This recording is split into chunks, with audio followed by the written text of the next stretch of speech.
السلام علیکم friends, welcome to کتاب نگری یوٹیوب چینل کتابوں کی نگری میں خوش آمدید۔ میں ہوں آپ کی ہوسٹ اقرا یاسین اور آج میں آپ کے لیے لے کر آئی ہوں زنیرہ صاحب کے قلم سے تحریر کردہ ناول شرط کے ایپیسوڈ نمبر 17 کو لے کر۔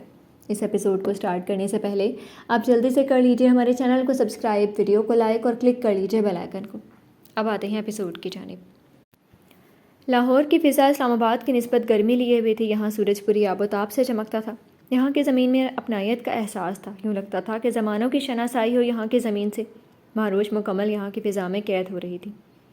وہ لوگ بائی ایئر آئے تھے لیکن واپسی پر وہ بائی روڈ جانا چاہتے تھے، مہروش کی خواہش پر۔ ایئرپورٹ سے انہیں جبریل خان کا دوست شاہ زیب بھی ریسیو کرنے آیا تھا، جس کی عمر لگ بھگ جبریل خان جتنی ہی تھی۔ یہ اس سے 2-4 سال بڑا ہوگا۔ ان کے گھر پہنچنے پر اسے نفیس سی خاتون سے ملاقات ہوئی تھی جو فی الحال مختصر ہی رہی تھی۔ ان کی تھکاوٹ کا خیال سے ہیلو ہائی کرنے کے بعد انہیں فریش ہونے دیا گیا تھا تاکہ اس کے بعد چائے پر تفصیلی ملاقات ہو سکے۔ یہ ناول آپ کتاب نگری یوٹیوب چینل پر پڑھ اور سن رہے ہیں۔ یہ کیسا رہے گا؟ ایک بی بی پنک کلر کے 1 سال کے بچے کے سوٹ کو پکڑ کر اپنی بیوی کی رائے لی تھی جو اپنا سر پکڑ کر رہ گئی تھی۔ یا اللہ، یہ بہت بڑا ہے، جب بیبی 1 سال کا ہوگا تب پورا آئے گا۔ ذرا تحمل کا مظاہرہ کرتے اس نے سہولت سے منع کرنا چاہا تھا، ورنہ اسے پاگل کرنے میں شوہر نے کل سے کوئی کسر نہیں چھوڑی تھی۔ تو کوئی بات نہیں، ہم یہ بھی لے لیتے ہیں، بیبی تب پہن لے گا۔ شوہر جیسے رضامند تھا۔ خدا را بس کر دو، یہ 10واں سورج اتنا بڑا خرید رہے ہو تم؟ یہ 4 جوتوں کے جوڑے، کھلونے اور یہ ساری چیزیں چھوٹے بیبی نہیں یوز کرتے ہیں۔ بس اب کوئی بھی مزید چیز ہم نہیں لے رہے ہیں۔ مورے خود ہمیں چھوٹی بیبی کے سائز کے کپڑے لا دیں گی، پاگل بنا کے رکھتی ہے۔ اسے جو کپڑے، جوتے، کھلونے اچھے لگ رہے تھے وہ لیتا جا رہا تھا، یہ دیکھے بغیر کہ وہ کتنی سال کی بچوں کے استعمال میں آتا تھا۔ اس کی بیوی کی برداشت ختم ہو گئی تھی۔ یار دیکھو تو صحیح کتنے پیارے ہیں، اگر ہم یہاں سے بھی لے جائیں گے تو کوئی مسئلہ نہیں ہوگا۔ ویسے بھی ہم بیبی کے پیرنٹس ہیں تو اس کی شاپنگ کرنا ہمارا فرض ہے، ہم مورے کو کیوں تکلیف دیں گے؟ وہ سوٹ بھی اپنے ہاتھ میں لیتے اس کے شوہر نے اپنی طرف سے سمجھداری کا مظاہرہ کرتے کہا تھا، ٹھیک ہے، جو جی میں آتا ہے وہ کرو، کیونکہ تمہاری سمجھ میں یہ بات تو آنے والی نہیں کہ ابھی بیبی کے آنے میں بھی بہت وقت ہے اور ان کپڑوں کے پہننے میں اور بھی زیادہ وقت ہے۔ تو اس لیے میں وہاں بیٹھ رہی ہوں کیونکہ میں تھک گئی ہوں تم سے بحث کر کر کے۔ جب تم فارغ ہو گئی تو آ جانا، اس لیے کہ اب مجھ میں مزید ہمت نہیں ہے کہ تمہارے ساتھ سر کھپانے کی۔ تو ان نظروں سے گھور کر کہتے وہ شاپ کے باہر بنے بینچ کی جانب اشارہ کرتے وہاں چلی گئی تھی، اور پیچھے وہ سر پہ ہاتھ مار کر رہ گیا تھا۔ کب سے اسے جان بوجھ کے تنگ کیے جا رہا تھا۔ پھر خود ہی ان کپڑوں کی جگہ چھوٹے سائز کے منتخب کرتے وہ آدھے گھنٹے بعد اس کی جانب بڑھا تھا جو اپنے موبائل میں گم تھی۔ ہوٹل لوٹنے پر اس نے کپڑے دیکھنے سے انکار کر دیا تھا اور یہی کہا تھا کہ وہ مورے لوگوں کے ساتھ ہی دیکھے گی۔ پرسوں ان کی فلائٹ تھی اور کل کا سارا دن بھی انہوں نے اپنے گھر والوں کے لیے کچھ خریدنے میں لگانا تھا۔ یہ ناول آپ کتاب نگری یوٹیوب چینل پر پڑھ اور سن رہے ہیں۔ 2 دن کی ٹور کو 4 دن پر کیا گیا تھا بسد اسرار، شاہ زیب اور ان کے وائف کے۔ ان 4 دنوں میں انہوں نے خوب گھوم پھر کر انجوائے کیا تھا، شاپنگ کی، کھانا کھایا، ہسٹوریکل پلیسز دیکھیں اور تمام پکنک پوائنٹ گھومے تھے جنہیں دیکھنے کے لیے ان کے 2 بچے ارم اور ارہا پیش تھے۔ آج رات کو انہوں نے واپسی کے لیے نکلنا تھا، اس لیے لنچ باہر تھا۔ لنچ کے بعد دونوں گھرانوں کے درمیان تحائف کا تبادلہ ہوا تھا۔ بچوں کو ان کی مرضی سے شاپنگ کروائی تھی مہروش اور جبریل خان نے۔ پھر ان کا واپسی کا سفر شروع ہوا تھا۔ یہ ناول آپ کتاب نگری یوٹیوب چینل پر پڑھ اور سن رہے ہیں۔ بابا بابا بابا، ابھی انہوں نے آدھا گھنٹہ ہی طے کیا تھا جب مہروش جو سفر کے شروع میں ہی سو گئی تھی وہ بڑبڑاتے اٹھی تھی۔ اس کی عادت تھی کہ لمبے سفر میں اسے نیند بہت آتی تھی۔ ابھی بھی ایسا ہی ہوا تھا لیکن وہ جلد ہی اٹھ گئی تھی۔ پسینے کی بوندیں ماتھے پر چمک رہی تھی، آنکھوں میں ڈر خوف جمع تھا۔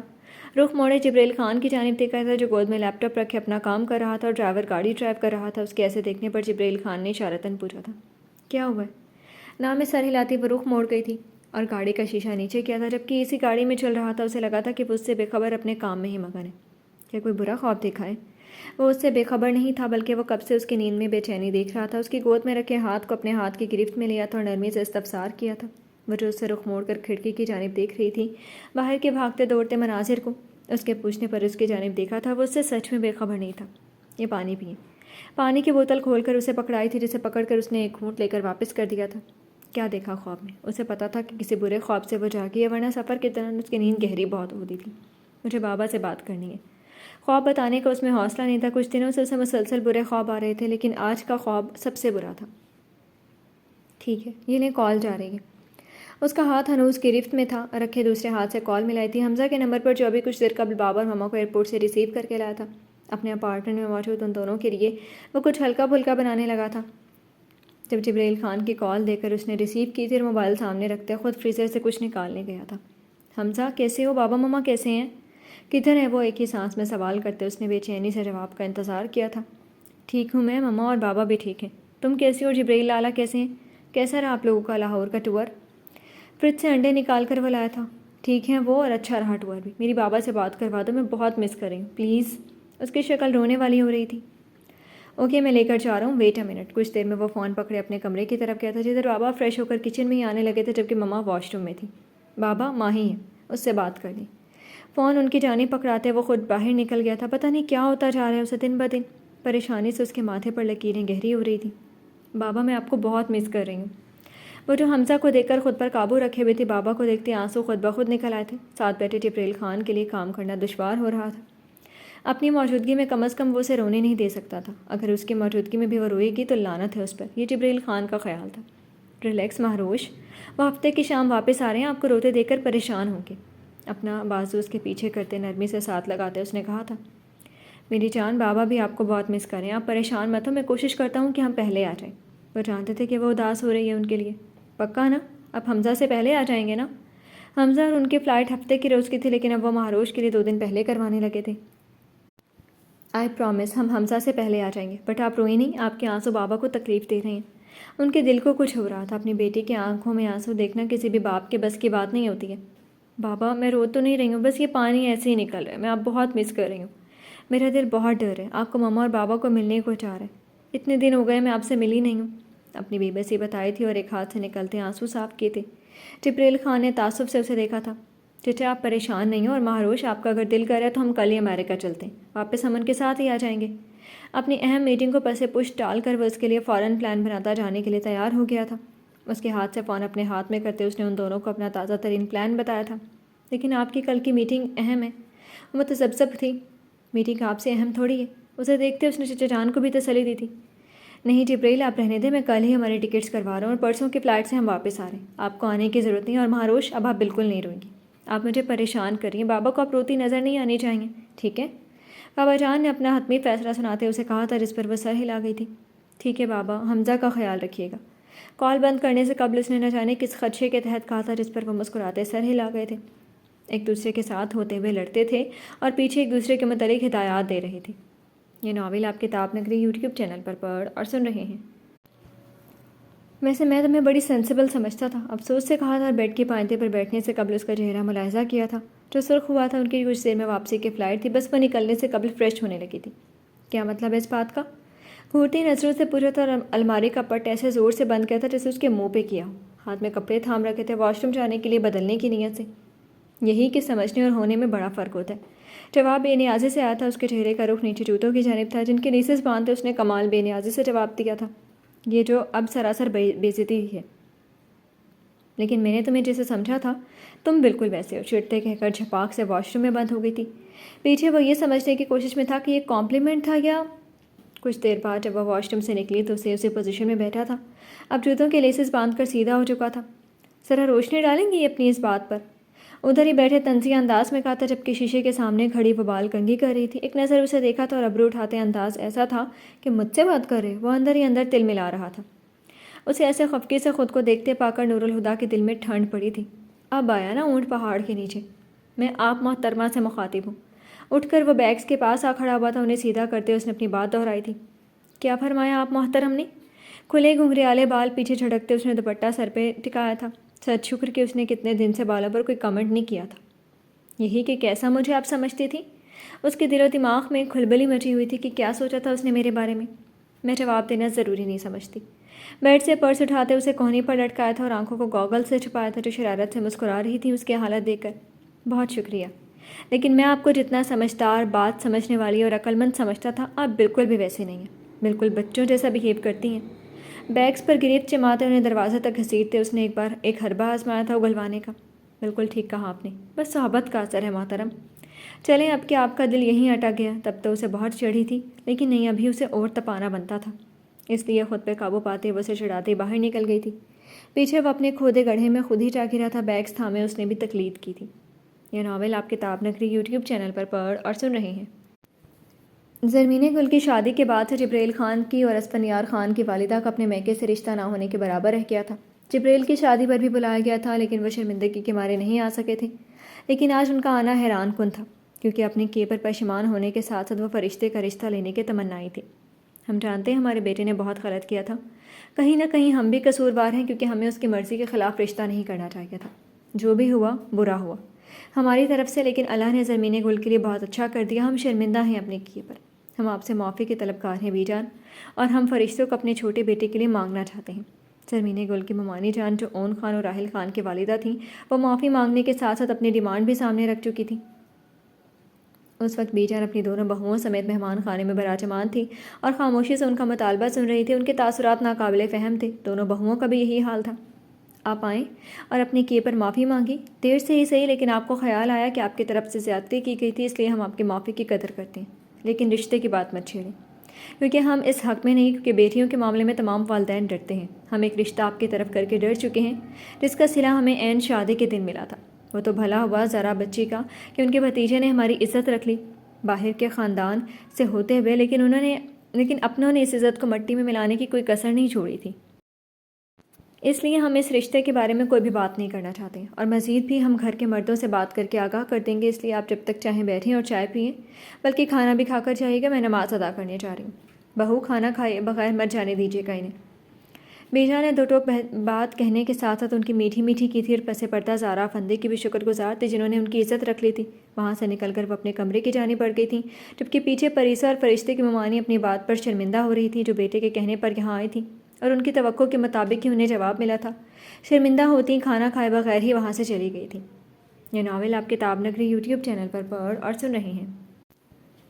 ٹھیک ہے مس اینا، آپ اسے شیڈیول کے مطابق چلیں، باقی ہم کل ڈسکس کر لیں گے۔ لاہور سے آنے کے بعد طبیعت کی سستی کی وجہ سے وہ اگلے دن آفس نہیں گئی تھی، اور بابا کی سیکریٹری کو گھر ہی بلوا کر چند ایک اہم معلومات ڈسکس کی تھیں، اور پھر اگلے دن جانے کا وہ ارادہ رکھتی تھی۔ ابھی وہ اینا کو فری کر کے کچن کی طرف آئی تھی، رات کے بارے میں ہدایات دینے، جبھی جبریل خان آفس سے لوٹا تھا۔ وہ سیدھا لاؤنج میں ہی آیا تھا۔ مہروش اسے دیکھتے پانی لیے اس کے پاس آئی تھی۔ آنکھیں موندے وہ صوفے پر ٹیک لگائے بیٹھا تھا۔ جب اس کی آواز پر آنکھیں کھول کر دیکھا تھا، کچے پیلے رنگ کا سوٹ پہنے ہم رنگ دوپٹے کو اس نے سر پہ ٹکایا ہوا تھا۔ پانی کا گلاس اس کی جانب بڑھائے کھڑی تھی۔ بعض دفعہ وہ اسے حیران کرتی تھی۔ اس نے کبھی بھی مہروش کو روایتی بیویوں والے خانے میں رکھا ہی نہیں تھا، لیکن وہ سارے گن پورے کر رہی تھی۔ پانی پی کر گلاس واپس ٹرے میں رکھ دیا تھا، جسے وہ ٹیبل پر ہی رکھ کر اس کے پاس بیٹھی تھی۔ طبیعت ٹھیک ہے آپ کی؟ اس کے چہرے پر تھکن کے آثار دیکھ کر مہروش نے استفسار کیا تھا۔ اس کے سوال پر مبہم سا مسکرایا تھا۔ ٹھیک ہوں۔ آنکھیں کھول کر اس کی جانب دیکھا تھا، جس پر یہ رنگ بہت کھلا کھلا لگ رہا تھا۔ بھورے شہد رنگ بالوں کی لٹیں دونوں اطراف سے نکلی ہوئی تھی۔ شہد رنگ آنکھیں چھوٹی کیے وہ پریشانی سے اسے دیکھ رہی تھی۔ لگ تو نہیں رہے ہیں؟ تھکاوٹ سے اس کی آنکھیں لال ہو رہی تھی، جس پر چوٹ کرتے اس نے کہا تھا، بس سر میں ہلکا سا درد ہے، جس کی وجہ سے تھکاوٹ ہو رہی ہے، باقی ٹھیک ہوں۔ آپ پریشان مت ہوں، آپ ٹھیک ہیں؟ آپ اپنی طرف سے اسے تسلی دینے کے بعد ذرا توقف کے بعد اس نے نرم مومی ہاتھ اپنے ہاتھ میں لیتے پوچھا تھا، جہاں تک میں جانتی ہوں آپ کو ہلکے سے درد سے فرق نہیں پڑتا ہے۔ غالباً امکان یہی ہے کہ آپ نے اپنی میڈیسن لینے میں کوتاہی کی ہے، جس کا نتیجہ سامنے ہے۔ ابھی آپ میرے ساتھ چلیں اور اپنی میڈیسن لیں، اور اس کے بعد ہم ڈاکٹر سے چیک اپ کے لیے جا رہے ہیں۔ اپنی بات مکمل کرتی وہ اس کا ہاتھ تھامے اٹھانے کی کوشش میں تھی، جب جبریل خان نے اس کے ہاتھ پہ دباؤ ڈالا تھا۔ میں نے یہ بھی پوچھا تھا کہ آپ ٹھیک ہیں؟ وہ ابھی تک صوفے پر بیٹھا تھا، جبکہ مہروش کھڑی تھی اس کے سامنے۔ ٹھیک ہوں میں، اور آپ بات گھمانے کی کوشش مت کریں۔ آپ جا کر فریش ہو جائیں، میں چائے لا رہی ہوں، پھر ہم ڈاکٹر کے پاس جا رہے ہیں۔ اسے خاطر میں نہ لاتے وہ کچن کی جانب بڑھتی بولی تھی، اور سیڑھیاں پھلانگتے وہ یہی سوچ رہا تھا کہ اس کا سر درد تو اسے اپنے پسندیدہ لباس میں دیکھ کر ہی ٹھیک ہو گیا تھا۔ وہ آج تک اسے بتا نہیں پایا تھا کہ مشرقی لباس میں وہ اسے خوبصورت لگتی تھی۔ یہ ناول آپ کتاب نگری یوٹیوب چینل پر پڑھ اور سن رہے ہیں۔ فلائٹ لیٹ ہو گئی ہے، موسم کی خرابی کی وجہ سے فلائٹ 2 گھنٹے لیٹ ہو گئی تھی، تو اس میں میرا کیا قصور ہے؟ تیوری چڑھائے آگے سے جواب موصول ہوا تھا۔ میں تمہیں بتا رہا ہوں، ضبط کا دامن تھامے اس نے ساتھ بیٹھی خاتون کا لحاظ کرتے کہا تھا۔ نہیں، تم مجھے ذمہ دار ٹھہرا رہے ہو۔ اسے متلی ہو رہی تھی، طبیعت میں چڑچڑا پن بھی پیدا ہو رہا تھا۔ 1 گھنٹہ ویٹنگ روم میں بیٹھنے کے بعد پھر انتظار، کوفت تھی کوفت، اس کے بتانے پر الٹے جواب دیے جا رہی تھی۔ طبیعت ٹھیک ہے؟ کیا ہوا ہے؟ اس کے فیس ایکسپریشن سے اندازہ لگاتے وہ بینچ کے پاس نیچے بیٹھا تھا۔ اس کا چہرہ دیکھا تھا جو زرد ہو رہا تھا۔ میرا دل خراب ہو رہا ہے، وہ مشکل وہ بول پائی تھی۔ ایئرپورٹ کے ویٹنگ ایریا میں رش کی وجہ سے طبیعت خراب ہو رہی تھی۔ اوکے اٹھو، اب ہم باہر چلتے ہیں، کچھ دیر تازہ ہوا میں بہتر محسوس کرو گی۔ ایک بازو اس کے ساتھ لگاتے وہ باہر کھلے ایریا کی جانب آیا تھا، جبکہ ساتھ بینچ پر بیٹھی آنٹی ابھی تک ان دونوں کو دیکھ رہی تھی۔ وہ لڑکی چند لمحے قبل اپنے شوہر سے لڑ رہی تھی، اور اس کا شوہر تحمل مزاجے کا مظاہرہ کرتے اسے ساتھ لیے جا رہا تھا۔ عجیب لڑکی تھی، چند لمحے پہلے اس سے غصہ ہو رہی تھی اور اب اسے ناراضگی دکھا رہی تھی۔ کب سے بیٹھی وہ آنٹی ان دونوں کو ہی دیکھ رہی تھی۔ یہ ناول آپ کتاب نگری یوٹیوب چینل پر پڑھ اور سن رہے ہیں۔ چہل قدمی جاری تھی۔ میں سیکیٹرسٹ کے پاس جاؤں گی، اپنے ساتھ چلتے جبریل سے مخاطب ہوئی تھی۔ ابھی ڈاکٹر کے پاس سے جبریل کے چیک اپ کے بعد وہ لوٹے تھے، ابھی تھوڑی دیر میں انہیں کرن کے منگنی میں بھی پہنچنا تھا۔ مہروش جو کل تک اسے مسلسل انکار کر رہی تھی کہ وہ سیشن کے لیے نہیں جائے گی، آج خود ہی راضی ہو گئی تھی۔ کل جبریل نے گھر آتے اسے سیکیٹرسٹ کے پاس لے کر جانے کے لیے کہا تھا، جبکہ اسے فوراً منع کرتی وہ کمرے میں چلی گئی تھی سونے کے لیے، اور آج صبح بھی اس نے دوبارہ ذکر کیا تھا جس پر مہروش نے خاطر خواہ جواب نہیں دیا تھا، اور ابھی وہ کہہ رہی تھی کہ وہ راضی ہے جانے کے لیے۔ یہ خوشی کے ساتھ ساتھ حیرانی کی بھی بات تھی۔ آج سارا دن گھر میں اس نے اسے سوچ بچار میں وقت گزارا تھا کہ وہ چیزوں، لوگوں اور رویوں کے بارے میں ضرورت سے زیادہ سوچتی ہے، جس کی وجہ سے انسیکیورٹی فیل کرتی ہے۔ یہ جبریل کا کہنا تھا، اور یہ سچ ہی تھا۔ جب اس نے اپنا تجزیہ کیا تھا تو اس کی بات حرف بحرف سچ تھی، جس کی وجہ سے اچھے برے خیالات کے بھرمار اس کے دماغ میں کل بھلاتی رہتی تھی، جس کا نتیجہ برے خوابوں کی صورت میں نکلتا تھا۔ وہ اپنی انسیکیورٹی پر قابو پانا چاہتی تھی۔ یہ تمام باتیں مہروش کے سیکیٹرسٹ کی تھیں، جنہوں نے تفصیلی اس کیس کو دیکھنے کے بعد یہ نتیجہ اخذ کیا تھا۔ میں اپوائنٹمنٹ لے لیتا ہوں، آپ وقت پر تیار رہیے گا، میں آفس سے پک کر لوں گا آپ کو، تو ادھر سے ہی چلیں گے۔ جبریل کو اچھا لگا تھا اگر وہ خود اپنے اس خوف پر قابو پانا چاہتی تھی۔ پھر ہم واپسی پر بابا لوگوں کو پک کر لیں گے ایئرپورٹ سے۔ مہروش نے بھی چند لمحے ملگجے اندھیرے میں گھاس پر ٹہلتے پلان میں اپنا حصہ ڈالا تھا، لیکن چچا جان نے مجھے ایگزیکٹ ٹائمنگ نہیں بتائی ہے۔ ان کا کہنا ہے کہ وہ سرپرائز دینا چاہتے ہیں، لہٰذا وہ خود آئیں گے۔ رٹا رٹایا جملہ اس کے حضور پیش کر دیا تھا جو اسے موصول ہوا تھا۔ ٹھیک ہے، بار بار تنگ کرتی لٹ کو کان کے پیچھے اڑستی اس نے جوش سے کہا تھا۔ آپ ریڈی ہو جائیں، پھر ہم کچھ دیر تک نکلتے ہیں، خرم کی کالز آ رہی ہیں۔ موبائل کو پاکٹ میں ڈالتے اس نے کہا تھا، جس پر مہروش کو یاد آیا کہ وہ اپنا فون تو کمرے میں ہی چھوڑ آئی تھی، یقیناً کرن نے کئی کالز کی ہوں گی۔ اوپر سیڑھیوں کی جانب بڑھتے اس نے سوچا تھا، اور یہی سچ ہی تھا، کرن نے 72 کالز آئی ہوئی تھی۔ ماتھے پر ہاتھ مارتی وہ تیار ہونے کی نیت سے ڈریسنگ روم کی جانب بڑھی تھی، جبکہ کرن کو جا کر ہی جواب دینے کا ارادہ رکھتی تھی۔ یہ ناول آپ کتاب نگری یوٹیوب چینل پر پڑھ اور سن رہے ہیں۔ مجھے بھوک لگی ہے، کچھ اسپائسی کھانا ہے، بیچاری شکل کے ساتھ اس نے اپنے ساتھ بیٹھے اسفندیار خان سے کہا تھا، جو سر ہلائے اب جہاز کے مخصوص کچن کے عملے سے کچھ کھانے کو منگوا رہا تھا۔ اس کے موبائل سے چھیڑ چھاڑ کرتی وہ غور نہیں کر پائی تھی کہ کیا منگوایا ہے۔ بزنس کلاس کیبن میں باقی مسافر سو چکے تھے، جبکہ وہ دونوں جاگ رہے تھے۔ نور الہدا کو نیند نہیں آ رہی تھی، جبکہ اسفندیار خان اس کے لیے نیند کی قربانی دے رہا تھا۔ یہ کب اس کو بھوک لگ جائے یا طبیعت نہ خراب ہو جائے، اسی لیے وہ لیپ ٹاپ ٹانگوں پر رکھے اپنے کام میں بھی ساتھ ساتھ کر رہا تھا، جبکہ وہ سٹنگ پوزیشن میں بیٹھی اسفندیار خان کے موبائل سے ہی چھیڑ خانی کر رہی تھی اور ساتھ ہی بھوک کا اعلان کیا تھا۔ سر ہلاتے وہ کھانا منگوا چکا تھا، اب اس کے سامنے ٹیبل سیٹ کرتے فروٹ سیلیڈ کا بال رکھا تھا۔ مجھے نہیں یہ کھانا، میں نے اسپائسی کھا تھا، منہ بصورتے اس کے آگے فون پٹکا تھا۔ اسے سکون سے ختم کرو۔ اسپائسی سے پھر وہی حال ہونے جو چند گھنٹے قبل تھا۔ بنا اس کے منہ بسورنے کا نوٹس لیا وہ حکم صادر کرتا اپنی توجہ کام پر مرکوز کر گیا تھا۔ نور الہدا، اسے ختم کرو۔ نظریں لیپ ٹاپ پر تھیں، جبکہ دھیان کے تانے بانے اسی کی طرف تھے۔ مجھ پر حکم مت چلاؤ، ناراضگی سے کہتی ہے۔ فوک سے منہ میں سیب کا ٹکڑا رکھا تھا۔ ٹیسٹ اچھا لگا تھا، ورنہ تو منہ کا ذائقہ ہی خراب ہو چکا تھا۔ افسوس سے اسے دیکھا تھا، اسے جلدی ختم ہونا چاہیے، ایک دفعہ پھر اسے کہا تھا۔ ایک خونخوار نظر ڈال کر بال ہاتھ میں پکڑے اس سے رخ مکمل موڑ کر دوسری طرف کر چکی تھی۔ چند لمحے سرکے تھے بال ختم ہونے کو تھا، جب اسے لگا کہ اسفندیار اسے ہی مسلسل دیکھ رہا ہے۔ رخ موڑا تو شک کی تصدیق ہو گئی تھی۔ کیا مسئلہ ہے تمہیں؟ ہاتھ کی مٹھی پر ٹھوڑی ٹکائے اسے ہی دیکھ رہا تھا۔ نفی میں سر ہلایا تھا۔ اب میرے کھانے پر بھی نظریں جما رکھی ہیں، لو کھا لو تمہیں۔ اس کے منہ کی جانب بڑھایا تھا جسے وہ لے چکا تھا، ویسے بھی وہ کھانے سے فرار چاہ رہی تھی۔ اسے تم نے ختم کرنا کرو۔ دیکھ رہا تھا کہ اسے دینے کے پیچھے اس کا مقصد، اس لیے دوبارہ تنبیہ کی تھی۔ تم نہ بالکل ویسے ہو جیسے میں نے سوچا تھا۔ تب کے کہتی وہ پھر کھانا شروع ہو گئی تھی۔ مثلاً کیسا تھا؟ جس اس نے سر اٹھایا تھا۔ میں بتانا ضروری نہیں سمجھتی ہوں۔ ایک ہاتھ سے گھنگریالی لٹ کو پیچھے جھٹکتے بے نیازی سے کہا تھا۔ وہ اسے چڑھانے میں کامیاب رہی تھی۔ ایز یو وش، کندھے اچکاتے نظروں کا زاویہ وہی تھا۔ تمہیں سچ میں جانے میں دلچسپی نہیں ہے؟ بس ایک چمچ فروٹ سیلیڈ کا باقی تھا۔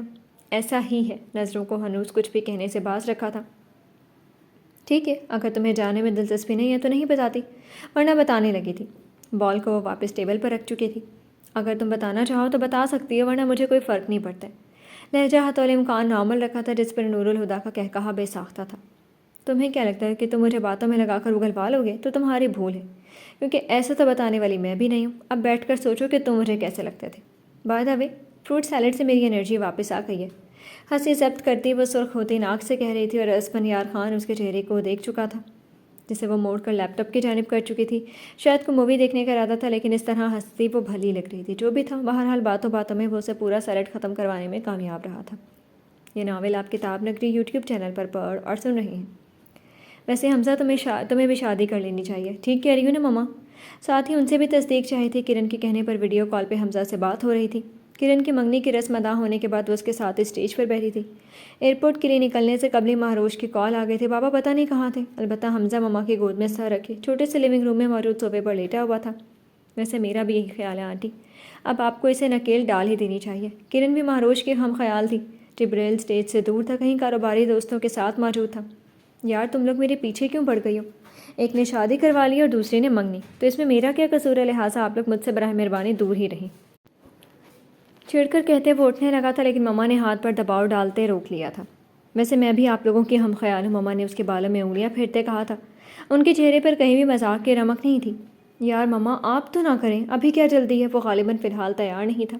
اسے چھوڑیں، بلکہ یہ بتائیں لڑکی والوں سے بات کر لی آپ نے؟ کرن اور مہروش دونوں ہی لڑکی سے بے خبر تھیں، اس لیے کرن نے ڈائریکٹ پوچھا تھا۔ مہروش پہلے سے ہی جانتی تھی، کیونکہ کل ہی مما نے سرسری سی بات بی جان اور تائی جان کے کان میں ڈالی تھی، جبکہ باقاعدہ بات وہ امریکہ سے پاکستان جا کر کرنے کی خواہاں تھی۔ سمجھو کر ہی لی ہے۔ مسکراہٹ دباتے حمزہ کے چہرے پر نگاہ ڈالی تھی جو منہ بسور رہا تھا۔ ویری انٹرسٹنگ آنٹی، بس آپ جلدی سے آ کر رسم کریں تاکہ میں بھی دیکھوں یہ بندر کیسے اس کے آگے بھیگی بلی بنتا ہے۔ کرن کی زبان متواتر چل رہی تھی، البتہ مہروش خاموش تماشائی کا کردار ادا کر رہی تھی۔ کوئی مجھے بتائے گا کہ کیا ہو رہا ہے؟ جھنجھلاتے وہ کیا اٹھا تھا۔ تم چند منٹ چپ نہیں رہ سکتے؟ ویسے تو بڑے معصوم بنتے ہو، اور اب دیکھو اپنی شادی کے بعد پر زبان کی رفتار چیتے کی رفتار سے بھی زیادہ ہے۔ تاک کے نشانہ لگایا تھا کرن نے، جس پر اس نے گھورا تھا۔ نہیں رہ سکتا کیونکہ یہاں میری شادی کی بات ہو رہی ہے، کوئی تمہاری تھوڑی ہو رہی ہے جس نے اچھے خاصے خرم بیچارے کو زن مرید بنا دی ہے۔ حمزہ نے بھی تاک کا نشانہ باندھا تھا جو عین دل پہ لگا تھا اور کرن کے سر پہ لگی اور تلموں پر بجھی تھی۔ ہاں تو وہ بھی تمہارا ہی دوست ہے، زن مریدی کی ریکارڈ تو توڑے گا۔ اس کے پاس ہر سوال کا جواب تھا۔ چپ کرو آپ لوگ، کتنا فضول بولتے ہیں۔ حمزہ کے بولنے سے قبل مما نے ہلکا سا ڈانٹا تھا۔ یار مما یہ زیادتی ہے، آپ نے لڑکی کے والدین سے بھی بات کر لی اور مجھے بتایا بھی نہیں ہے۔ وہ منمنایا تھا۔ حمزہ، ان کی آواز میں تنبیہ تھی۔ کرن بیٹے تنگ کر رہا ہے یہ آپ کو، اس کی رضامندی سے ہی ہم نے بی جان سے بات کی ہے۔ مما نے کرن کو وضاحت دی تھی، جس پر اس کا منہ کھلا رہ گیا تھا۔ مطلب وہ کب سے اسے الو بنا رہا تھا۔ تم نا بالکل سچ میں ہی امریکی بندر ہو، مجھے کب سے بے وقوف بنائے جا رہے ہو۔ صدمے سے برا حال تھا، یہ تو اسے یقین آ گیا تھا کہ وہ معصوم نہیں ہے جو اس کی بہن کہتی تھی۔ بنے بنائے کو کیا بے وقوف بنانا؟ آنکھ لگاتے مسکراہٹ اچھالی تھی۔ مہروش انہیں لڑائی کرتا چھوڑ کر جبریل کی جانب بڑھی تھی، جو ہاتھ میں گلاس پکڑے پول کے کنارے پر کھڑا تھا۔ یہ ناول آپ کتاب نگری یوٹیوب چینل پر پڑھ اور سن رہے ہیں۔ پچھلی رات کی طرف چلتے ہیں۔ مما کے حمزہ سے بات کرنے کے بعد حمزہ نے اس سے فوراً رابطہ کیا تھا۔ مما اور بابا چاہتے ہیں کہ میں شادی کر لوں۔ سڑک کنارے ہاتھ میں کافی کا کپ پکڑے وہ اکیلا چل رہا تھا۔ اسے تنہائی اٹریکٹ کرتی تھی، بلکہ وہ خود کی کمپنی پسند کرتا تھا، جبکہ مہروش اس کے الٹ تھی۔ تو کر لو۔ جبریل کے آفس جانے کے بعد وہ صبح ہی اس سے کال پر رائے طلب کر رہا تھا، جبکہ امریکہ میں رات کے سائے لہرا رہے تھے۔ لڑکی کا نہیں پوچھو گی؟ ہوڈی پہن رکھی تھی، چلنا ہنوز برقرار رکھا تھا، ہاتھ دونوں جیبوں میں تھے، کانوں میں ایئر بڈ لگا رکھے تھے۔ دکھنے میں وہ پرکشش لگتا تھا، شکل سے معصوم، ذہانت سے مالا مال۔ جانتی ہوں۔ اپنے سامنے رکھے فریش جوس کے گلاس کو نزاکت سے تھامتے کہا تھا۔ دوسری جانب وہ حیران نہیں ہوا تھا، اسے کسی ایسے ہی جواب کی توقع تھی۔ تو پھر گزارا کر لو گی؟ وہ اسے تصدیق کرتے چاہ رہا تھا۔ یہ تم خود سے پوچھو، تم گزارا کر لو گی؟ زندگی تم نے گزارنی ہے۔ ویسے تمہیں پسند ہے وہ؟ آدھا گلاس جوس سامنے کی کرسی سے ٹیک لگائے تنقیدی جائزہ لیا تھا۔ اچھی لگتی ہے وہ، اور گزارا کر ہی لوں گا۔ اشارہ اس کا اپنے کریئر کے لیے جنون کی حد تک لگاؤ ہونے کی جانب تھا۔ راستے میں وہ اب بینچ پر بیٹھ گیا تھا۔ تو بس ٹھیک ہے، ماما بابا کو ہاں بول دو۔ ویسے بھی تم پاکستان آؤ تو تمہارے لیے ایک سرپرائز ہے ہمارے پاس۔ جوس کا گلاس ختم کرتی وہ ملازمہ کے حوالے کر کے سیڑھیوں کی جانب بڑھ گئی تھی۔ سرپرائز کے بارے میں نہیں پوچھوں گا، اور نیم رضامندی میں ظاہر کر چکا ہوں، بس تم سے رائے لینی باقی تھی۔ ہوڈی اب وہ سر سے گرا چکا تھا، ڈسپوزیبل گلاس بھی بن کے حوالے کر چکا تھا۔ ذہانت سے بھرپور آنکھیں اب صاف نظر آ رہی تھیں، چہرے کی معصومیت بھی برقرار تھی۔ گڈ۔ موبائل اسپیکر پر ڈالے وہ الماری سے اپنے لیے آرام دہ لباس منتخب کر رہی تھی۔ ماہی تاریخ گواہ تھی کہ جب جب حمزہ ابراہیم نے مہروش ابراہیم کو اسے اس نام سے پکارا تھا، ہمیشہ اپنی بات منوانے کے لیے پکارا تھا۔ بولو۔ بالآخر ایک نفیس سا شلوار قمیض وہ منتخب کر چکی تھی۔ تمہیں سیشن لے لینے چاہیے، وہ اب سنجیدہ ہو چکا تھا۔ اچھا، اتنا ہی کہتے وہ فون اٹھا کر دوبارہ کان سے لگا چکی تھی، کپڑے بازو پر رکھے رہے تھے، ارادہ اختتامیہ یا کلمات ادا کرنے کا تھا۔ پلیز ماہی، تم ہمیں پریشان کرتی ہو ایسے، ہم تمہیں ایسے نہیں دیکھ سکتے۔ بابا کل سے ضرورت سے زیادہ پریشان ہیں، موسمی صورتحال کی وجہ سے، فلائٹ نہ ملنے کی وجہ سے وہ اور پریشان ہو رہے ہیں۔ رات بڑھنے کے ساتھ ساتھ ماحول میں خنکی بھی بڑھتی جا رہی تھی، اور منچلوں کا رش بھی، تو دل کی رفتار سست ہوئی تھی۔ تو یہ کہ ماہی پلیز ہم اپنی پرانی ماہی چاہتے ہیں جو اونچی گردن کیے چلتی ہے، جو ڈرتی نہیں ہے بلکہ ڈراتی ہے، جسے لوگوں کو کنٹرول کرنا آتا ہے، جو اپنی فیملی کی پاور ہے، جو فیملی کے لیے اپنی ضد انا کو چھوڑ دیتی ہے، جس سے اپنی منوانے کا ہنر آتا ہے، جو اپنی فیملی کا دل ہے۔ ذرا توقف کے بعد دوبارہ بولنا شروع کیا تھا۔ اور اب یہ دل سست ہو رہا ہے جس کی تکلیف پورے جسم کو ہو رہی ہے۔ ماہی اس دل کی دوا ڈھونڈو، اپنے کسی بھی خوف کو خود پر حاوی مت ہونے دو، تم ہمارا دل ہو۔ ایک دفعہ پھر چلنا سٹارٹ کر دیا تھا۔ انگزائٹی ریلیز کرنے کا بہترین حل تھا چہل قدمی۔ اور تم دماغ ہو، ہے نا؟ دھیمی سے مسکراہٹ نے لبوں کا احاطہ کیا تھا۔ وہ خود نہیں کہتا تھا بلکہ ان کی پوری فیملی کا خیال تھا، جو بالکل حقیقت پر مبنی تھا۔ کرو گی نا کوشش؟ اس امید سے لبریز لہجہ تھا۔ ہاں کروں گی۔ اور تم بابا کو بتا دو کہ وہ اپنی پہلی تاریخ کی ہی فلائٹ سے واپس لوٹیں، کیونکہ مہروش ابراہیم اب انہیں وہی پرانی ماہی سے ملوائے گی۔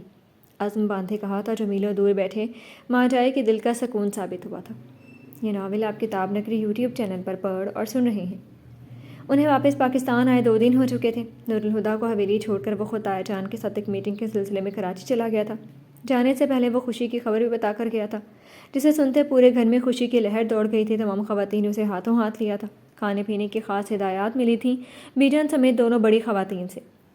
اسفندیار خان کا تو 1 ہفتے کا ٹور تھا کراچی کا، جس کا فائدہ اٹھاتے نورالہدیٰ نے اپنے باپ اور بھائی بہن سے ملنے کی خواہش ظاہر کی تھی۔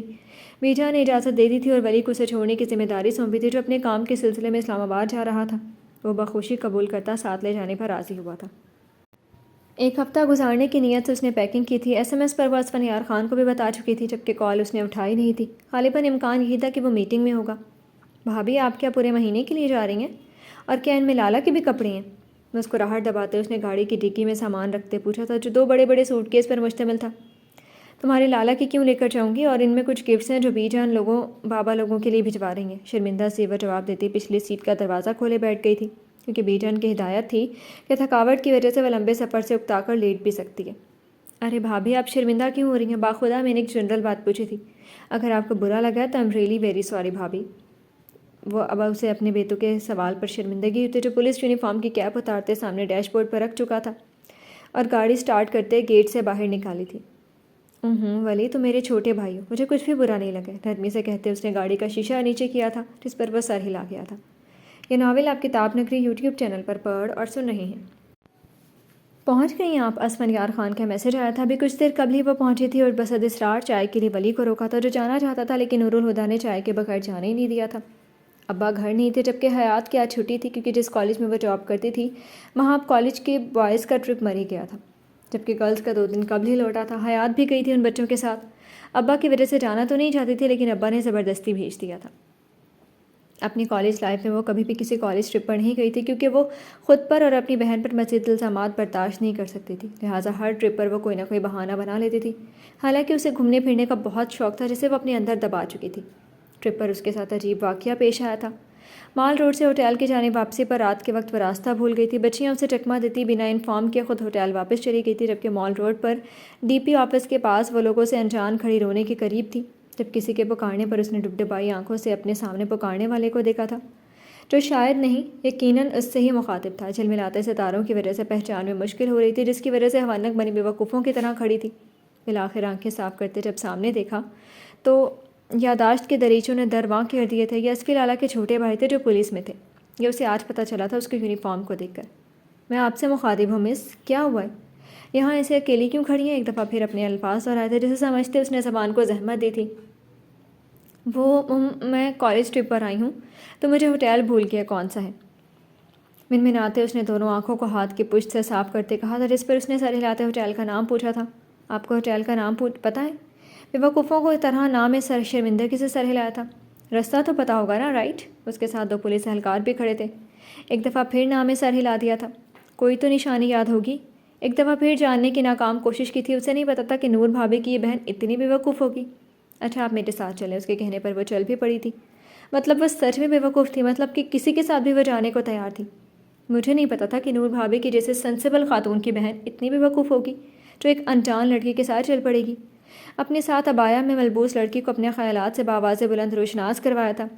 ہیلو، میری بات سنیں، میں کوئی بیوقوف نہیں ہوں، بلکہ اس لیے آپ کے ساتھ آئی ہوں کہ آپ آپی کے دیور پولیس والے ہونے کے ساتھ ساتھ اسفی بھائی کے بھائی بھی ہیں، اور جس خاندان سے وہ تعلق رکھتے ہیں میں نے انہیں عورت کی ہمیشہ عزت کرنے والا پایا ہے۔ ورنہ کسی کے ساتھ جانا مجھے بالکل بھی گوارا نہیں ہے، اور آپ کی مہربانی جو آپ نے مجھ سے پوچھا میری پریشانی کے متعلق، میں اپنا ہوٹل خود ڈھونڈ کر پہنچ جاؤں گی۔ آپ کو بلا وجہ پریشان ہونے کی ضرورت نہیں ہے، اس لیے آپ جا سکتے ہیں۔ بلیک عبایا کے ساتھ بلیک ہجاب لپیٹے اس کے سامنے سینے پر ہاتھ باندھے بولتی ہوئی اس کی بولتی بند کروا چکی تھی۔ آپ جو بھی کہیں لیکن کسی پر اعتبار بالکل نہیں کرنا چاہیے، چاہے وہ آپ کا سگا کزن ہی کیوں نہ ہو، جبکہ مجھ سے تو آپ کا دور کا بھی رشتہ نہیں ہے، اس لیے میں اسے بے وقوفی ہی گردانوں گا۔ مال روڈ پر کھڑے اس پولیس والے کے پاس جواب تیار تھا جو سامنے کھڑی لڑکی کے مسکرانے کی وجہ دے گیا تھا۔ آپ مجھے جو بھی سمجھ رہے ہیں میری بلا سے، لیکن ایک بات بتا دوں کہ 5 سال کا عرصہ ہم بہنوں نے معذور باپ کے سہارے کے ساتھ مردوں کے بیچ گزارا ہے۔ آتے جاتے گزرتے لوگوں کے چہرے پڑھنے آ گئے ہیں، اور اتنی پرکھ تو ہے کہ سامنے والے کی نظروں میں آپ کے لیے عزت موجود ہے یا ہوس۔ ایک دفعہ پھر وہ لڑکی اسے لاجواب کر گئی تھی۔ پہلی بار وہ کسی لڑکی سے امپریس ہوا تھا۔ اس دفعہ ولی محمد خان نے کوئی بھی جواب نہیں دیا تھا، بلکہ اپنے فون سے ایس پی لالہ کو کال ملاتے ان سے کالج کے بارے میں معلومات حاصل کی تھی۔ پھر وہاں کے پرنسپل کا نمبر لیتے وہ کال بند کر گیا تھا۔ اس دوران حیات نے نہ جانے کی کوشش کی تھی، جسے وہ کال کرتا ہی ابرو اٹھاتے منع کر چکا تھا۔ آپ تو ناقابل اعتبار ہیں، تو آپ کیوں روک رہے ہیں؟ چپتے لہجے میں طنز کیا تھا۔ وہ کال آپ کی میری آنکھوں میں آپ کو شرافت نظر آئی ہے، تو اب آپ کو میرے ساتھ ہی ہوٹل پہنچنا ہوگا، کیونکہ اکیلے تو میں آپ کو جانے نہیں دینے سے رہا۔ کندھے اچکاتے وہ پرنسپل سے ہوٹل کا نام بھی پوچھ چکا تھا، جو صرف 2 منٹ کی دوری پر تھا مال روڈ سے ہی۔ حیات، لڑکا چاہے چھوٹا ہو یا بڑا، اپنا ہو یا غیر، کبھی بھی اس پر رات کے اندھیرے یا صبح کے تڑکے میں بنا پرکھے اعتبار مت کریے گا، کیونکہ یہ دنیا قدم قدم پر بھیڑیوں سے بھری ہوئی ہے۔ پرنسپل سے مل کر انہیں آگاہ کرنے کے بعد اس نے حیات سے یہ الفاظ دہرائے تھے جو یقیناً رد کیے جانے کے قابل نہیں تھے، غور و فکر کے متقاضی تھے۔ یہ ناول آپ کتاب نگری یوٹیوب چینل پر پڑھ اور سن رہے ہیں۔ فلائٹ سے حمزہ بابا لوگوں کو ایئرپورٹ چھوڑ کر آیا تھا، دوسری جانب مہروش کا سیشن جاری تھا۔ صبح کی 1 بجے کی فلائٹ تھی۔ ڈرائیور پک کرنے آ چکا تھا۔ مہروش کی آنکھ برے خواب سے کھلی تھی، دل کی رفتار معمول سے زیادہ تھی، جس سے تکلیف کا احساس ہوا تھا۔ سانس لینے میں دشواری ہوئی تھی۔ فوراً سے بیشتر اٹھ کر کھڑکی کھولی تھی۔ اس کے اٹھنے کے ساتھ ہی جبریل خان کی بھی آنکھ کھلی تھی۔ ڈرائیور ایئرپورٹ سے پک کر چکا تھا۔ گھر کے راستے پر گامزن گاڑی کی ٹکر اچانک سامنے سے آتے ٹرالر سے ہوئی تھی۔ رات کی تاریکی میں سڑک کے بیچ میں 3 زندگیاں سسک رہی تھیں۔ ابراہیم صاحب کی آنکھوں کے سامنے بیٹی کا چہرہ آیا تھا، جبکہ زارا افندی کو زندگی نے اگلی سانس کی بھی مہلت نہیں دی تھی۔ کیا ہوا ہے مہروش؟ اس کے پیچھے آتے پریشانی سے پوچھا تھا۔ دل بہت گھبرا رہا ہے، پریشانی سے کہہ کر گہری سانس لی تھی۔ اسی وقت جبریل خان کے فون نے رنگ کیا تھا۔ بیڈ سے فون اٹھائے، نمبر دیکھتے فوراً کال پک کی تھی۔ دوسری جانب سے جو کہا گیا تھا وہ دل دہلا دینے والی خبر تھی۔ جی تو فرینڈز، کیسی لگی آپ کو آج کے ایپیسوڈ؟ کمنٹ سیکشن میں ضرور بتائیے گا۔ پھر حاضر ہوں گے ناول کے نیکسٹ ایپیسوڈ کے ساتھ۔ اب تک کے لیے اجازت دیجیے۔ شکریہ، اللہ حافظ۔